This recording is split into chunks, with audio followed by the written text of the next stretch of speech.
กรมใหญ่การเมืองกระทรวงป้องกันความสงบสำเร็จการแข่งขันกีฬาและประกวดนักร้องเสียงดี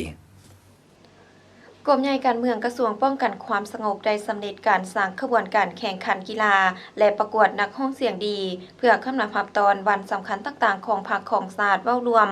เว้าเฉพาะก็แม่นขบวนการคำนำรับตอนกองประชุมใหญ่ครั้งที่6ขององค์คณะพรรคกรมใหญ่การเมืองกระทรวงป้องกันความสงบในวันที่28กุมภาพันธ์2020โดยการเข้าร่วมของทานพลตรีวันทองกองมณีหัวหน้ากรมใหญ่การเมืองป้องกันความสงบมีคณะพรรคคณะกรมแขกรับเชิญจากกรมกองอ้อมข้างกระทรวงพร้อมด้วยนักกีฬาเข้าร่วมกีฬาเข้าแข่งขันตัวจริงมี2ประเภทกีฬาและประกวดนักร้องเสียงดีรวมมี3รายการในนั้นมีกีฬาบานเตะ7คนมี1รายการกีฬาเปตังทีมสุดผสมสายยิงกลุ่มละ1คนมี1รายการและประกวดนักร้องเสียงดีกลุ่มละ1คนมี1รายการแข่งขันบานทรงมิตรภาพการนำระหว่างทีมกอและทีมขอมีคือ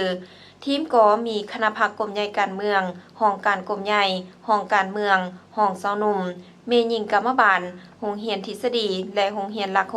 67ทีมขอมีกรมจัดตั้งก่อสร้างกำลังป้องกันกำลังกรมนโยบายกรมผักกรมกีฬากรมโฆษณาและกรมสื่อมวลชนผ่านการแข่งขันกีฬาบานเตะทีมชนะที่1ได้แก่กรมกีฬาทีมที่2ได้แก่โรงเรียนวัฒนธรรมหลัก67ที่3แม่น3องค์การจัดตั้งมหาชนกีฬาเปตังทีมสุดผสมสายยิงชนะเลิศแม่นห้องการกรมใหญ่การเมืองป้องกันความสงบและห้องชนะเลิศแม่นกรมผักประกวดนักร้องเสียงดีชนะเลิศที่1แม่นโรงเรียนวัฒนธรรมหลัก67ที่2แม่นโรงเรียนทฤษฎีการเมืองป้องกันความสงบและที่3แม่นกรมโฆษณาอบรมส่วนกีฬามิตรภาพการนำกรมใหญ่ทีมกอชนะเลิศนำโดยทานพลตรีวันทองกองมณีและห้องชนะเลิศแม่นทีมขอ